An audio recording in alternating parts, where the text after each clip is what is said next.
Hey everyone, welcome to a new episode of the Rich Mbariket Show. This is a web series interview podcast where I get the pleasure of interviewing people who are involved in web series production.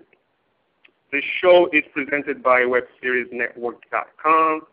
It is the #1 web series community with over 1,300 members and 6,000 plus fans on Facebook and growing. So the community is actually growing, and I'm really excited. And I want to thank you guys for all your support.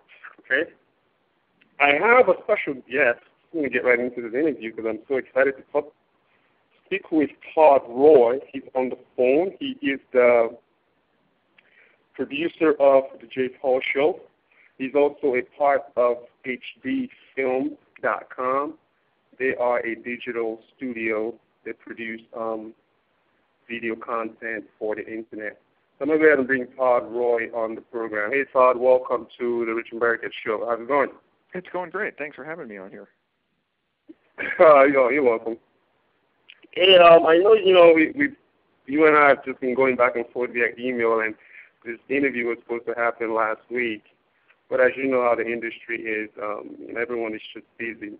But I'm excited to finally get you on the show and speak to you a little bit about what it is that you do, your background, your involvement with the web space. I got a chance to see the trailer that you sent me. It's the season 3 trailer from the Jace Hall Show, and you've got some pretty heavy hitters on that show. Yeah. So I would like to know a little bit. First of all, I'd like to know, for those who don't, I know about Jace Hall, but there are many people out there who don't know who he is. So before we even go into this interview, who is Jace Hall? Well, he's a mythical creature that was sighted and captured recently and enforced. No, Jace Hall's an interesting guy. He comes from the video game industry. He's made some of the biggest video games that you can find out there. Fear, Condemned, Alien vs. Predators. And then he was tapped to run and help build Warner Brothers Interactive, which is the video game division at Warner Brothers. And he did that for a few years. And then he leveraged that into getting a television development deal to make TV shows. Most of the games that Jason had made have always been narratively based, storytelling games. And so he's always wanted to kind of like do movies and TV. And the first project that Jason actually got going at the studio is a TV show that's actually on ABC right now called V. V as in Victor, the Aliens TV show.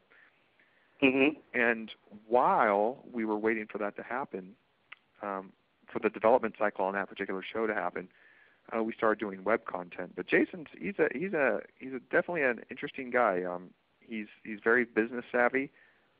He has a really good understanding of how the business side of the entertainment industry works, but he's also one of those very, very creative and talented individuals. So in a way, I always think of him kind of like Blade, the Daywalker. He's kind of a vampire, but he can walk in the day. So he's in both worlds. So Jason's one of those hybrids where he's like is equally creative as he is on the business side of stuff. So before we go into the show that he has going on the internet right now, what about you? What is your involvement with production and this whole story? What's your involvement with it? Well, you have to go back in time about maybe 10 years ago to understand this a little bit. Now, if you go back to 2000, or was it 1999, right? Now, just think back to that time when it was America Online was like how everyone surfed the web. There was no the number one website back then. Yep. Yeah. There was no YouTube. High-speed internet did not exist, right? It was during that time that I actually owned a laser show company. I used to do laser shows, and I got lucky on the stock market, and I made some money, basically. Not that much, but enough that I decided I wanted to make a kung fu movie with my friends. Why? I have no idea why. It was just an impulse. And to make a movie. Were you a film? Were you in the industry at all? Or no, not at all. You got pregnant with ideas after you hit it big in the stock market.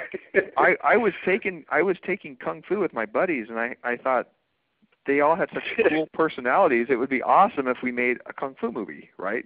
That's just something that. But I wanted it to look good, so I decided to spend all this money on it. Now, the thing is, as many of your listeners will know, making a movie is really hard. It's a lot harder than people who don't make movies. Yeah, it's freaking hard, right?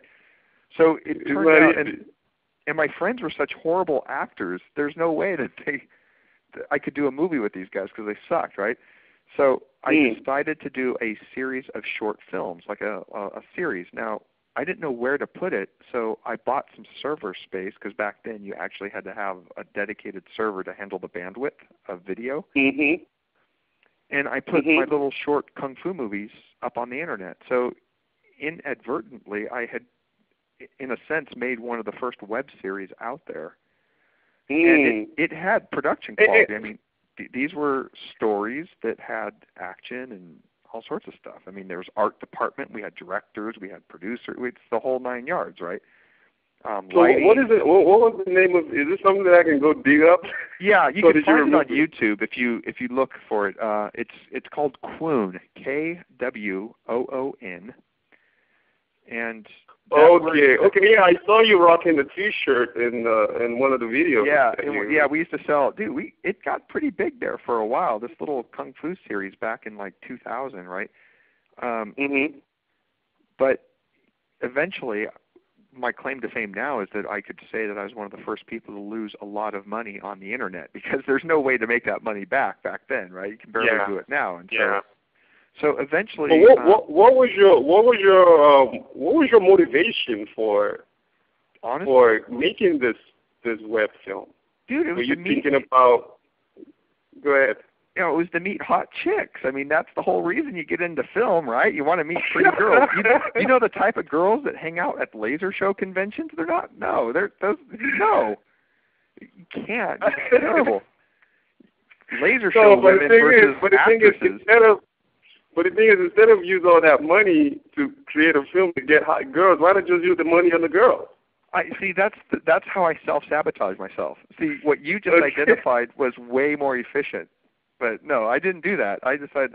But no, there actually, honestly, there was a spark deep down inside of me of creativity that I found fulfilled through this process of actually making movies. And I've always been somewhat project-oriented. I always like to work. I don't like to go out and party. I like doing things and making stuff. So it satisfied all these different elements. And the bonus was that there were pretty girls around sometimes. So that didn't hurt. But it really, that was the motivation. The way I viewed it at the time, Rich, was that the stock market money was like free money. It's like, wow, I have this money I didn't anticipate. I just was going to throw it away. I didn't care. I had no real plan. But what was interesting is when I put that series up on the internet,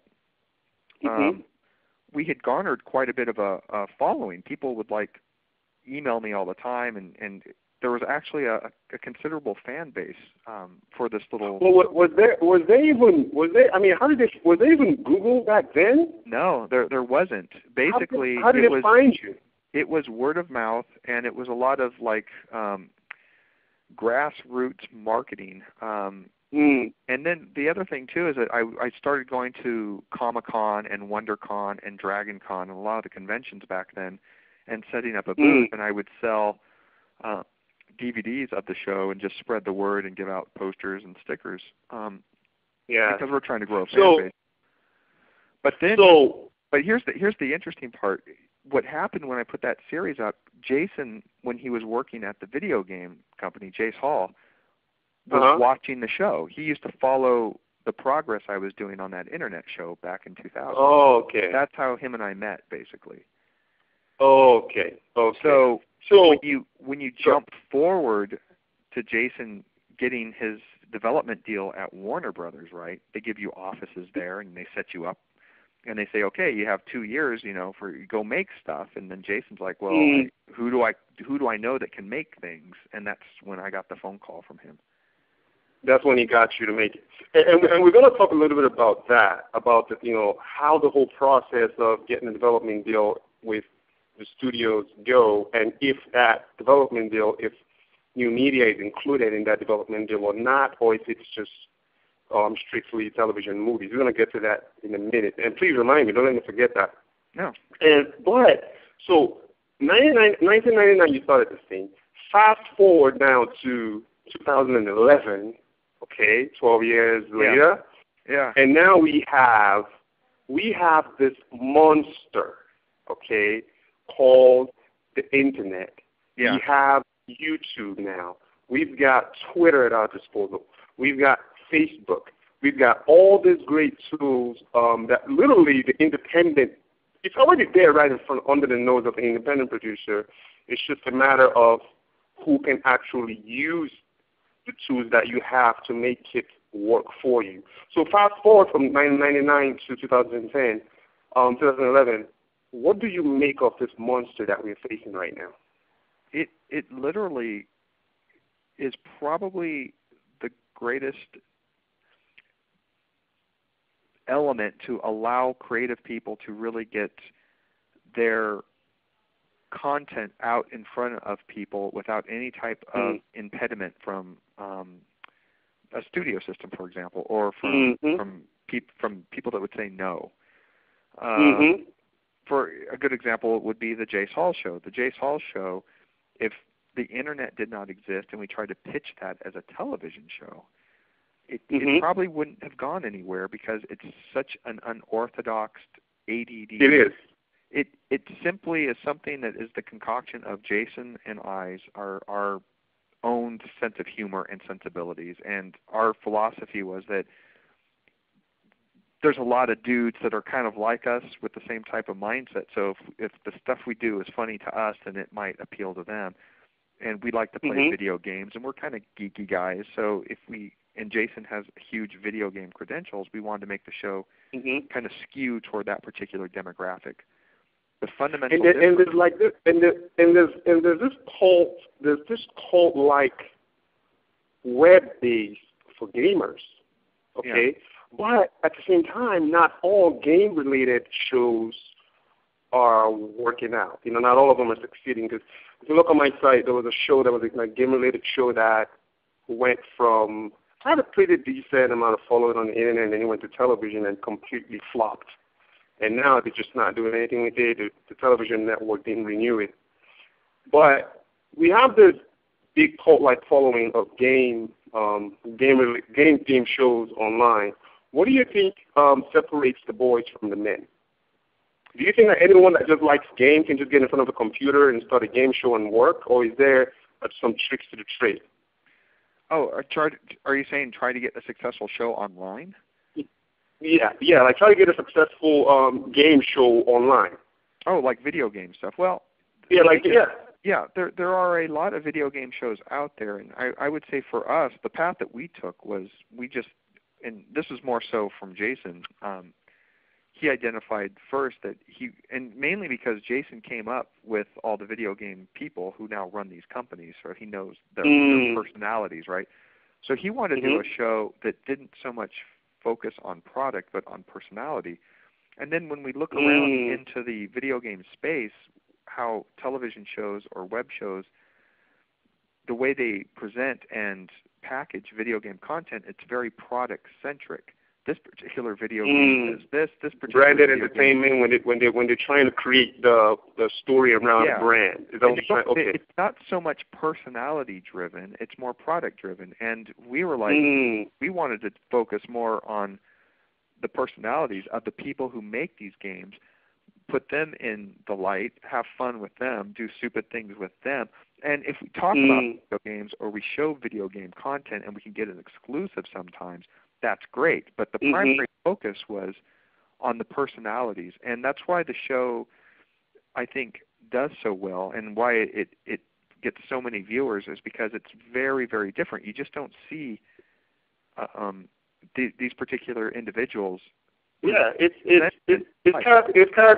character driven. I mean, I've watched a lot of branded entertainment web series where it's just all about the producers or the filmmakers figuring out where they're going to throw in a product placement or where they're going to mention the brand. It's just so focused on the product that this tunes out the viewer because they're placing emphasis on the product and then making the characters secondary. You know, so I think that's kind of like why you guys are able to grow your audience is you're focusing on character, you're focusing on the personality and getting people to love these personalities, and then anything else that just comes in is just bonus. Yeah, it's a new way because but at the same time, there is information being communicated. There are messages that are being conveyed. So it is a device that allows for video game developers or individuals to show what they're working on. But it's just not in a very normal sense. It's done in a very creative way that allows Jason and I to have more fun. There's some similar shows. So what is the? Well, some similar shows. So what is the format of? Oh, what's the format? Go ahead, Todd. Oh, I was just going to say that the show follows kind of like a Curb Your Enthusiasm type of feel, where people are playing like hyper heightened versions of themselves. So it's a strange thing. Okay, and it's all scripted, right? It's not exactly. It's mixed. It's like some of it's real. I mean, there are things that happen in the show that we never possibly could have imagined. That they just happen because through that creative process of our creative process, these things happen. It comes off as very authentic, but it's not scripted. We don't sit and write scripts or anything like that. We just kind of try to get a feel for the person's personality and then just kind of take it up like 150% above that to make it more fun and more entertaining, more hyper. And then yes. Oh, no, I was just going to say, and then there's just the way that the show is constructed through the editing and through the music and the comedic beats that it somehow works, surprisingly. I know you mentioned that you guys are working on the 4th season of the show. But before we go in, I'm going to ask you more questions on that one. Before we go into that, I want you to talk a little bit about HD films because I made a mistake when I wrote about when I blogged about your material, and I thought it was like Mark Cuban because I just that was just my fault. I didn't know. So just talk a little bit about HD films, and do you guys get a lot of do you guys get mixed up a lot with Mark Cuban's HD net, and how do you deal with that? You're the first one to ever do that ever. No, I'm just kidding. No, we do get mixed up a little bit. Mark Cuban owns HDNet, which is the High Definition Network, right? Yes. HD Films actually stands for Hall Digital, Jace Hall, right? So it's Hall Digital Films. So yeah, we get mixed up. And Hall Digital Films is basically, or HD Films is basically, we're a production company. We just try to make cool stuff. V on ABC is a show that we that Jason reimagined and got sold, and it's in production. Season 2 is on the air right now. We're doing we start production on another TV show this week, actually. It's a reality show, but it's video game centric, and hopefully that will do well when it gets finished. Well, I'll be able to tell more about that later. Okay. But HD Films produces television and web content. Yes, but because I thought it was just digital. I thought it was just web content. But okay, now I know. Oh no, Go ahead. we do big television shows too, if the opportunity is there to do it. The thing is, trying to make a television show, especially now, as television's kind of contracting a little bit. It's just very hard to get unless you've been in the business for like 30 or 40 years, like Bruckheimer, one of these guys, right? It's hard to get your content through that contracting pipe because the heavy hitters are all feeding from that trough, right? So the fact that we got one major show through there was pretty amazing, and the fact that we got another TV show going is great. But it was during that development time, because it takes years, Rich, to make one of these damn things get on the air, right? That's when we started kind of doing the web stuff, because we could control that. It's just us doing our thing. But are you guys monetizing? Are you monetizing this web stuff at all, or is it just more of a marketing? Is it just more of a marketing tool to market, the HD Films brand? It's a little bit of both. I mean, whenever you have exposures to millions and millions of people, like the Jace Hall Show does, there's incalculable uptick in terms of the exposure that gets for the brand, for the awareness of us, and for the opportunities that come out of that awareness. So it's hard to monetize that particular uptick. But there's two ways that you can make money on the internet, basically. One is you can get a destination website to give you money to make your content. Here, Rich, here is $10,000. We want you to go make an episode. If we like it, we want you to do 13 more, and we'll pay for it. That's one way to do it. And then that destination will put it up, and then they will get their money back through the advertising or however they want to exploit it.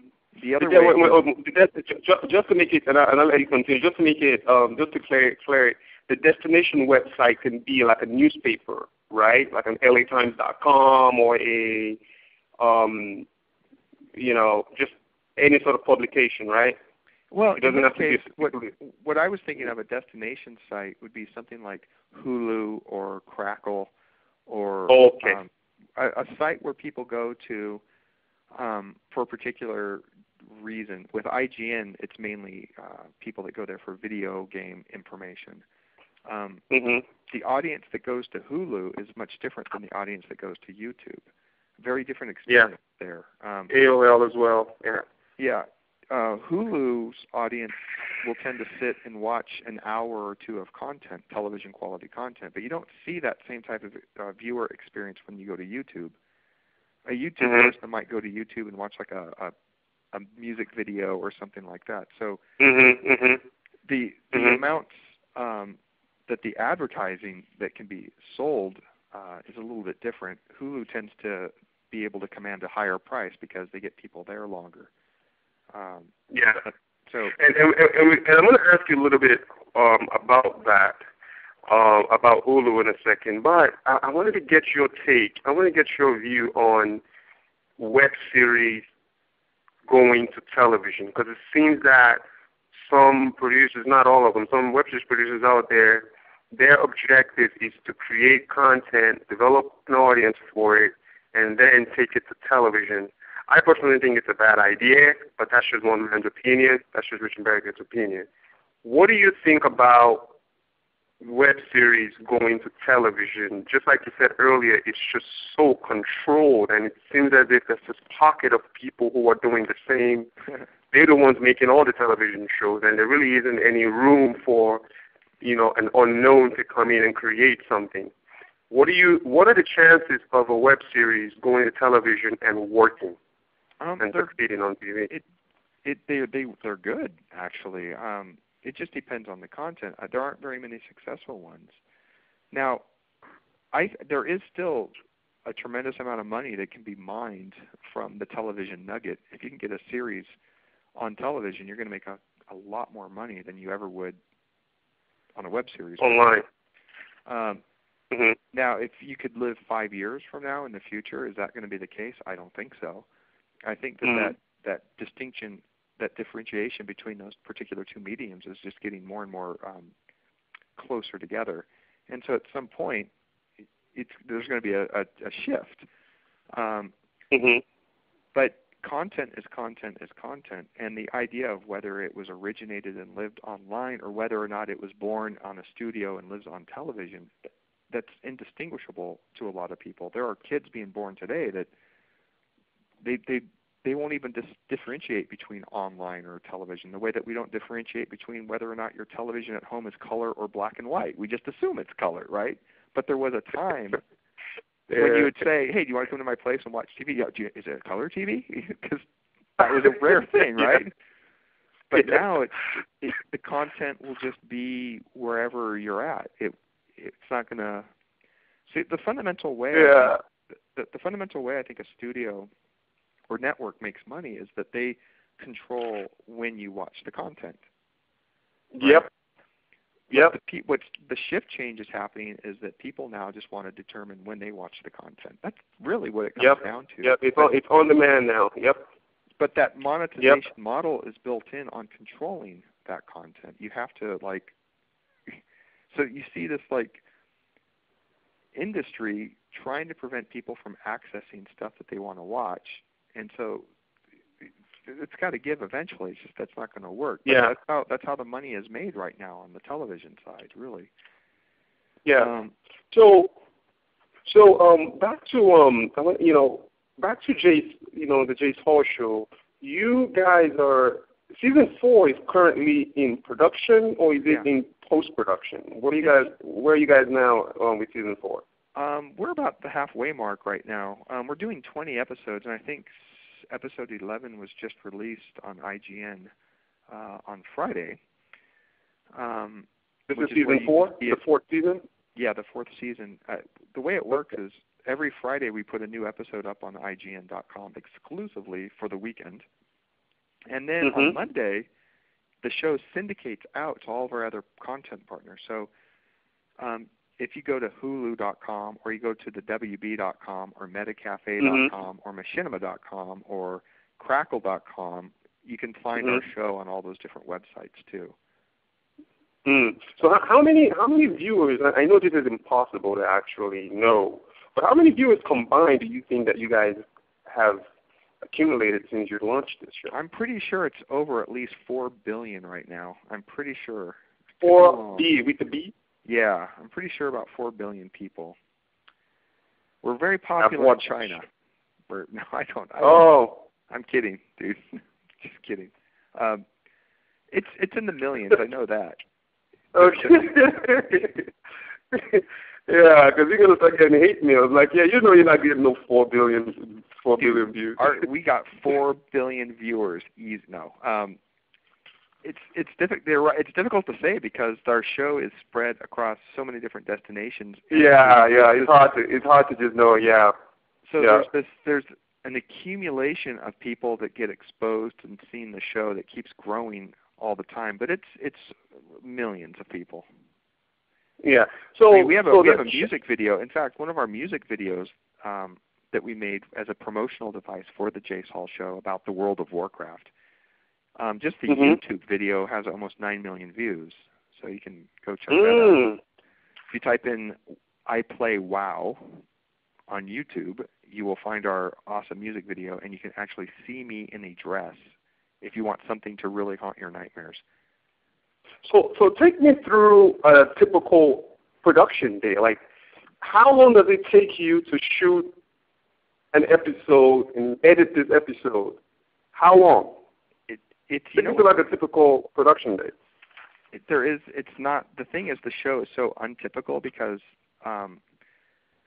what we do is for the last 6 months, when we have moments of opportunity or whether we plan it, we'll go and grab interviews with people and go look at video game stuff or talk to a celebrity like Adrena Partridge or Ice-T or Stan Lee, the comic legend. So we'll go film with them and we'll get that stuff in the can, and then we'll film stuff around here in the office. And so for 3 months before we edit anything, we'll just amass all this content, right? And then what I'll do, because the way we kind of write the show is through the edit, believe it or not, I'll go through the edit and start assembling the episode. So then for the next 6 weeks, it's all just editing. And then once we start getting the episodes laid out, we'll be like, well, we should go get some more content. And then we'll go film for a few more weeks. And it's this very strange process. So So what will happen is when one episode is created, 6 episodes are created at the same time because it's like Lego blocks. Well, we just edit the things together, and then we kind of move the blocks around from episode to episode to see how the show fits together. So for the people who've never seen the show, just think of Sesame Street. Because Sesame Street, I'm pretty sure at some point most of us have seen Sesame Street, and that show is very random. you might be talking to Big Bird for 1 second, and then you might be singing a song with Bert and Ernie, and then next thing you know, So the Jace Hall Show, the segments jump around. We usually stay about a minute with somebody, then we'll jump to some other segment, then we'll jump to some other segment, and then we might come back to that other segment. So the show has this very kinetic, weird syncopation to it. So you also created another show called Chadam. Yeah. For Warner Brothers. You want to talk about that? Yeah, Chadam. If you go to the WB.com and search Chadam, Chadam, you're in for a treat.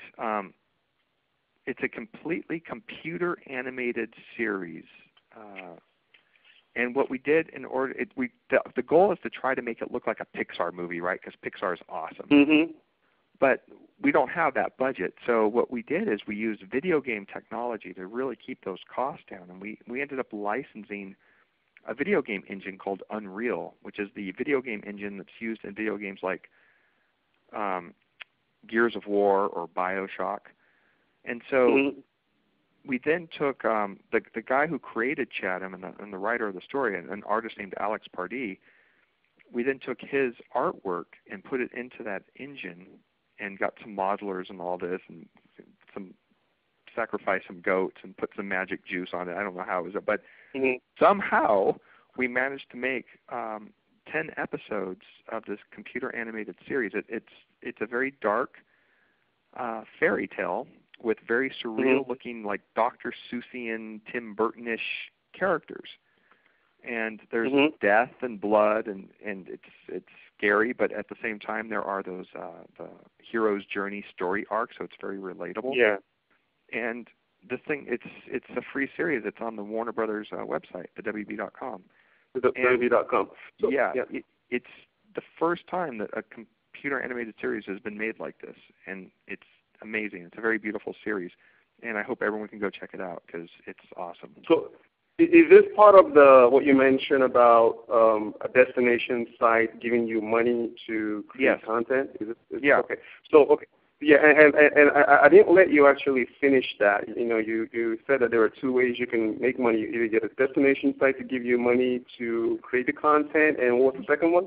The second one is that you give the destination the content, and then you do a share of the ad revenue. So whenever you see one of those banner ads or there's a 15-second commercial pre-roll before the content, you're getting a piece of that money. Okay. So do you think that an indie web series creator that doesn't have an agent can actually get in with these top destination website, or is it something that's just strictly you have to go through an agent or an attorney to even get through the door? I can say that from our own experience, we've never used an attorney or an agent for any of this. But then again, Jason is a pretty savvy business guy. Like I said, he's built video game companies and ran Warner Brothers for a while, or the video game division at Warner Brothers. So we have that luck, but you don't need that. The good news is for those independent artists out there, the entry point to getting a destination website excited about your particular content is very high because they need stuff. They need stuff to differentiate them from all the other websites, right? So why would anyone go to this website?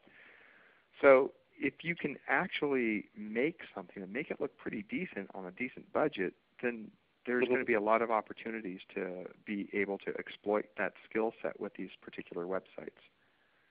Well, but how do you get in? I mean, a lot of people always seem to want to tell you what to do once you've gotten through the door. Yeah. But how do you get through the door? Well, there's a couple of ways. One is if you are a named talent, that's the easy way. If Megan Fox wanted to make a web series, there's pretty much no one out there that would not want that series on their website, right? Oh yeah, for sure. But if you're, Plain Jane from Toledo, sorry, Plain Jane, if you're listening, that might be more difficult. So ultimately, if you are creative and you have interesting stories to tell, and you can just shoestring a budget together, because more than likely, if you don't have any type of credibility in terms of achieving certain something, yeah, in the past, it's very hard for any company where a person's job is on the line to write a check to you, right? Because they become responsible for it. It's like, who gave this plain Jane from Toledo $50,000? She hasn't even freaking made a damned anything, you know? What are you doing, dude? And then you get fired, right? So that's difficult, right? Yeah. So what plain Jane in that case would have to do is literally muster together her most amazingness, try to shoot something on her own, and just get it up on YouTube as creative as possibly, get people to actually watch it, create the fan page on Facebook, whatever. And if it's good, right, they'll find you, yes. People will watch it. And then what happens is she starts building an audience, right, like 1 million views or 1.5.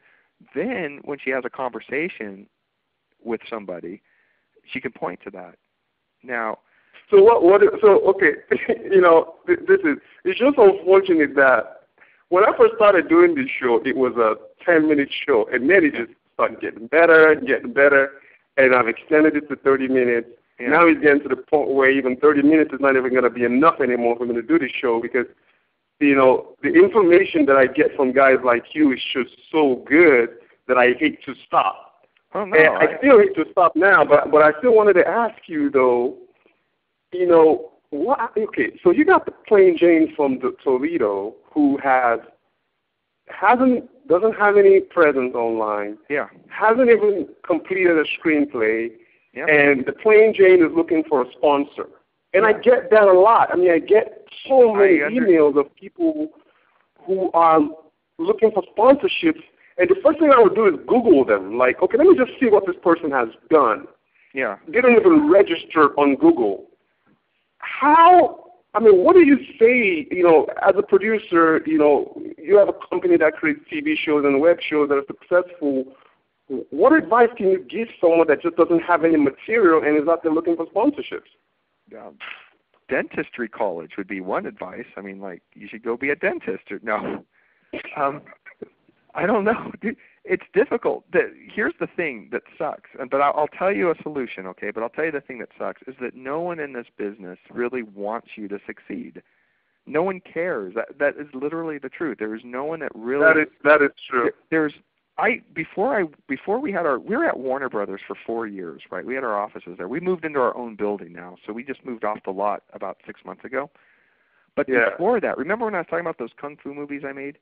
Yeah. Back in like 2003, I would drive by Warner Brothers, and my romantic notion of how that place worked was that if I could just get into that wall, get over that wall, there is somebody sitting there waiting for me to take my story and make it into a movie.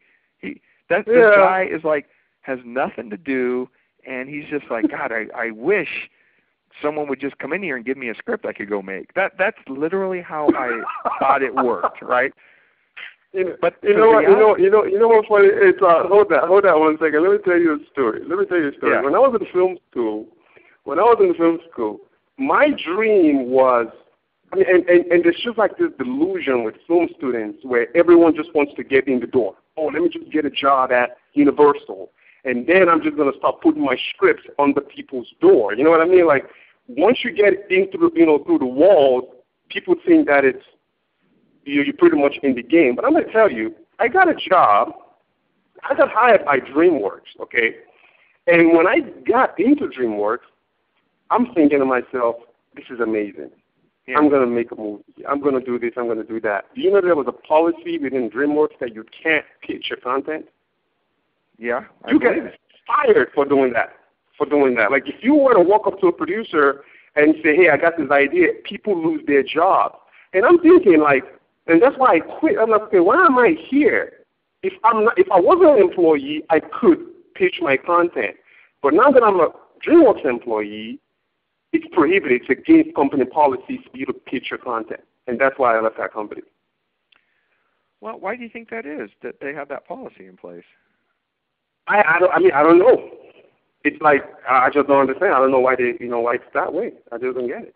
Yeah, it's because what happens is it's basically in the video game arena we call them noobs, people that are new, right?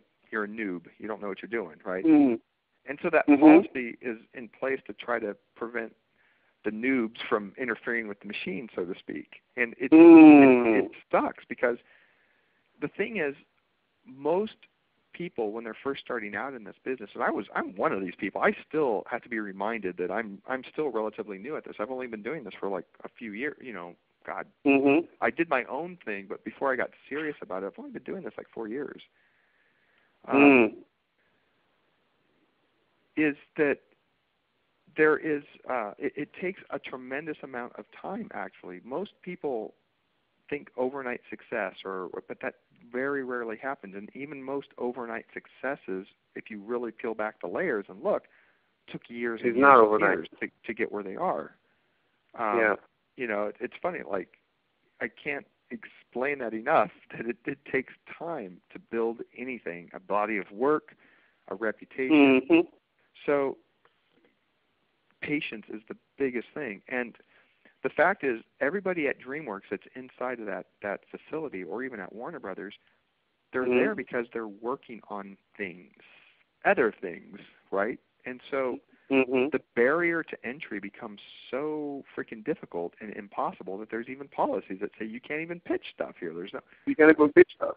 Because at that level, those people that have offices there, those producers there, have been doing this for 30 years. They've put in that amount of time.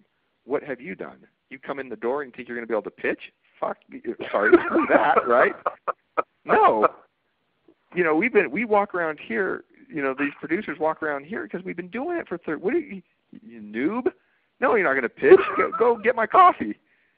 You haven't even begun to put the time in to understand what it takes to actually make something. So that's literally, that's what's happening, So it's understandable because when you get to be in the business for like 30 years, then you look at the kid coming into work as an intern, think he's going to pitch a movie, and you just laugh. You're like, "What are you doing?"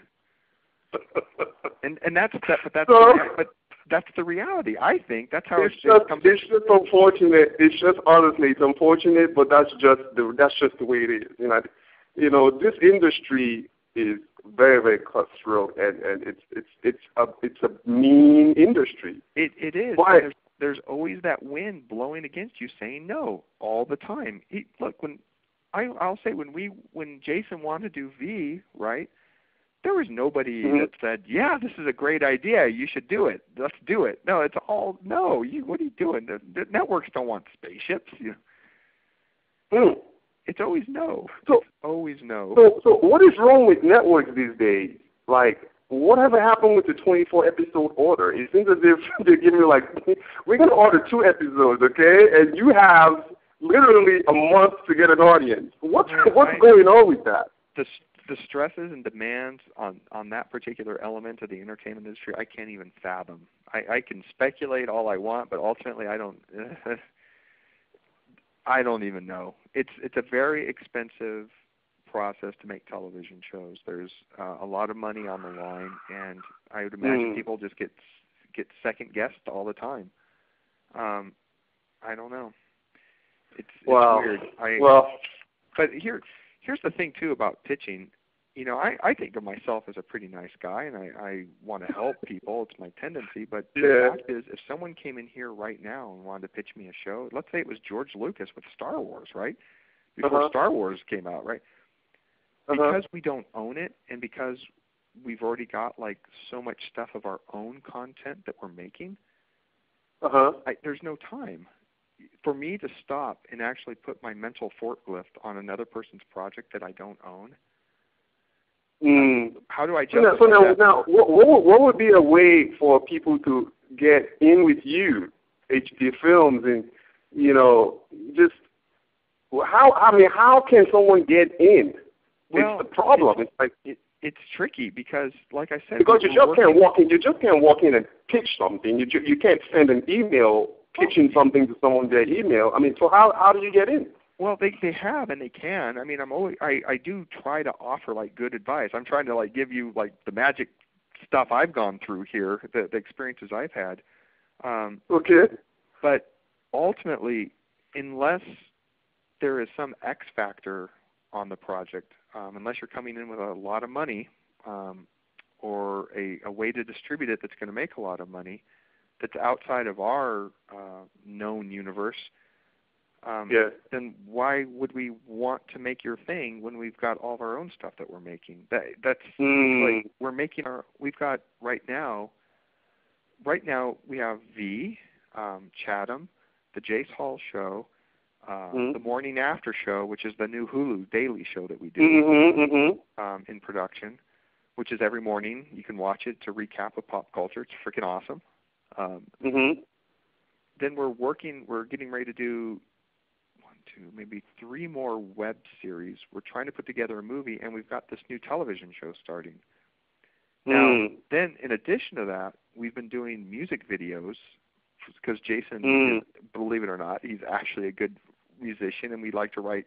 He writes songs about video games it's called nerdcore, and we've been starting a music label, building that up. So in the middle, and we're a small company. We're just like here all the time. If you follow, how many people do you have there? Well, HD Films is just me. There's about 4 of us, but then for projects, we'll hire out producers and writers, and those people will get paid out of those particular show budgets. Okay. But we're expanding, a little bit. But it's so in the midst of all that, and if you follow us on Twitter, you will see that we're always leaving the office at like 5 in the morning on Sundays, right? We're here all the time. So wow. In the middle of all that, Rich, if someone comes in and wants us to do their show, I can't. There's no room. I can't. You're just being honest. I mean, it's not that I don't think the show's great. What do you want? I can't help. Sorry. Yeah.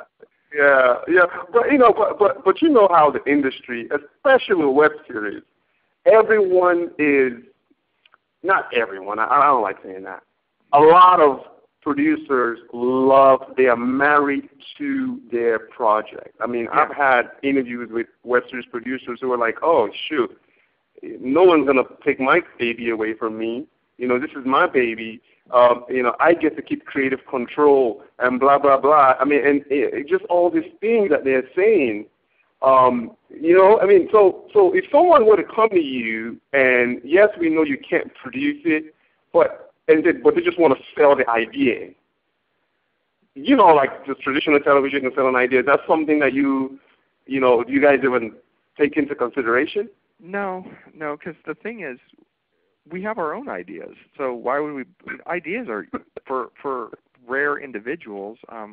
We come up with good ideas all the time.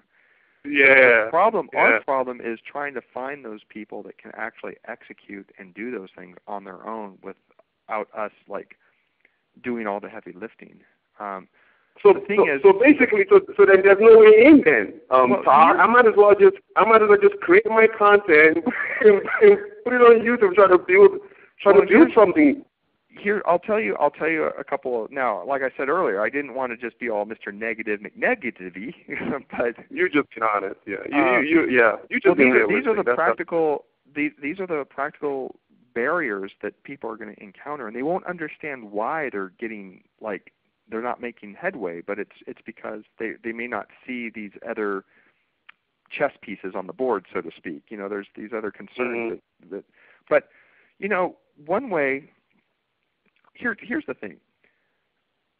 Trying to find people that can execute and make stuff that looks good on a tight budget. Now, people that can make stuff that looks good on a big budget are all hired. They're all doing the television shows, right?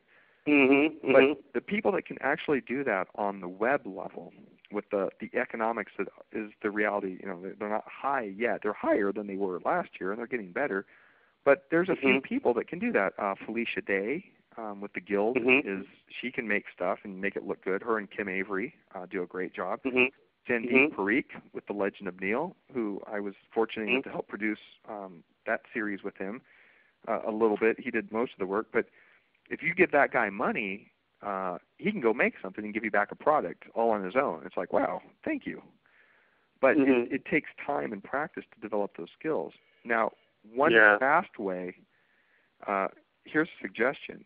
I know a lot of people that have like their comedians and they do sketch art and they put their comedic sketches up on YouTube. And they get, a few thousand views and it's fun and they have a body of work, but they just don't know how to get a lot of people to draw attention to that. Yeah. And I always say like you got to pay attention to the news and execute on news sensational stories quickly. Pop culture. Okay. Now here's one example. I remember when Tiger Woods got busted for his affair. Yeah. A comedian friend of mine that I know released a tape. It was called the Tiger Woods sex tape. And it was I put that on the site. Yeah, and you watch it, you're like, oh, and then you see that it's him in a hotel room with his caddy trying to, they're all dressed and the girl's in the bed and the caddy's like lining up the shot. It's totally retarded, right? But it's funny, right? That freaking video got like 3-4 million views. Yeah. Now, I think Break Media ended up licensing that video, I think. Yeah, okay, well, there you go. Yeah. Then what happens is that dude gets exposure to all of his other videos on his channel. Now, that video did not cost him a lot of money to make. It certainly didn't cost him any money to market. But what he did is he took advantage of the awareness and then got something out there quickly and took advantage of it. And then, once it gets picked up by Break, then he can have conversations with them and try to parlay that into something a little more. You know what I mean? Yeah. But that right there is the fastest way to get in, I would say, right now. Build recognition.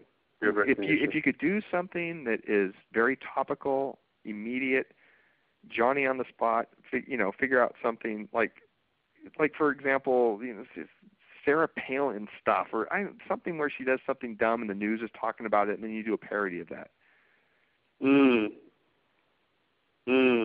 Because once you can get the numbers of people, then you can start having conversations with people. Oh, you did that Tiger Woods sex tape? Yeah, I'll talk to that guy. You see what I'm saying? Literally, that's. Todd, I wish I'm gonna have to bring you back. I love talking to you. I'm glad I finally got to connect with you.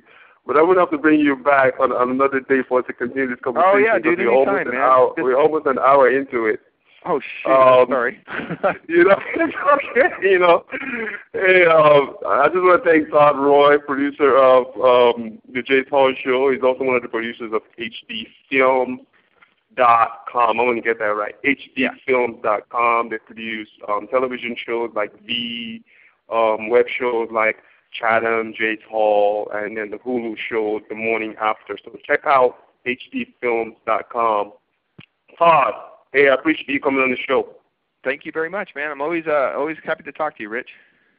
All right, no problem. I got your information now. We're gonna stay in touch. Okay. All right. Have a good one, man.